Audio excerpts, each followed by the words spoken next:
time, Germany is also one of the largest weapons supplier to Ukraine, spending millions of euros on tanks and ammunitions for the front lines.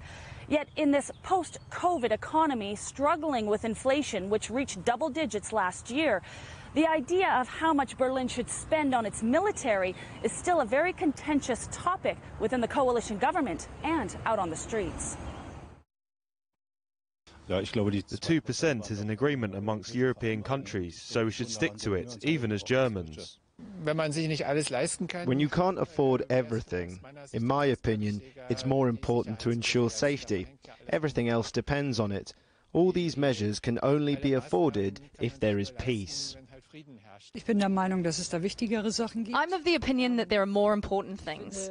I think the more we gear up, the more dangerous it gets for me personally. And that's why I think we should put that money into our healthcare system, the youth, and above all, the money should go to help the homeless people. Well, let's talk to Peter Levell, Associate Director at the Institute for Fiscal Studies. Peter, welcome. Good to see you. So the big squeeze almost everywhere. Why has the cost of living crisis been perhaps worse in some European countries than others? Well, good evening. Well, yes, you're right. So the cost of living crisis has hit different countries very differently.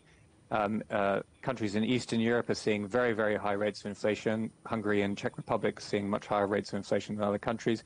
Other countries seeing quite low rates of inflation. I think what's really behind that, when you're looking at European countries, is their dependence, their initial dependence on energy from Russia, on the price of Russian gas. So big countries like the UK that use relatively more gas for electricity, more gas for heating, they've seen bigger rises in inflation than other countries. And the same is true for those Eastern European countries that are particularly reliant on Russian energy. Is it a surety to say that, of course, it's the poorest people who suffer most in this? Well, what we've seen is, we see really high rates of inflation. We've seen double-digit rates of inflation over the last winter, but that's just an average figure. That tells you how it's affecting average households in the economy. Across households, there are going to be differences according to how much they spend on those goods that have seen the biggest price increases. So there might be food, there might be energy.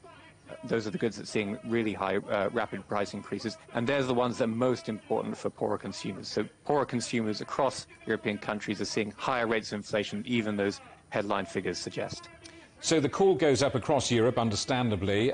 Governments come to our aid and intervene. Does that mean that householders will end up paying the price for this intervention and the support in the long term?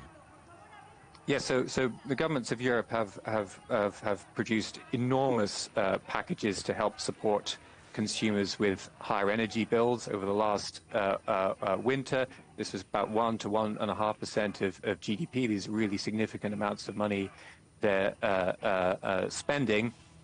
And obviously that's money that's being added to the national debt that will eventually have to be paid back either through tax increases or through public spending cuts. And a lot of it was not particularly targeted. So a lot of it was just holding down the price, or general cash transfers that went to households, whether they're rich or whether they're poor, and that increased the fiscal costs of these big interventions and the debt burden that they produce, without necessarily targeting help towards those people that needed it most. In the UK, supermarket bosses were dragged in to see the UK government and justify themselves the other day. I mean, what does all of this say about supermarkets across Europe and those allegations of profiteering? So this is a natural concern for people to have. So inflation is not falling as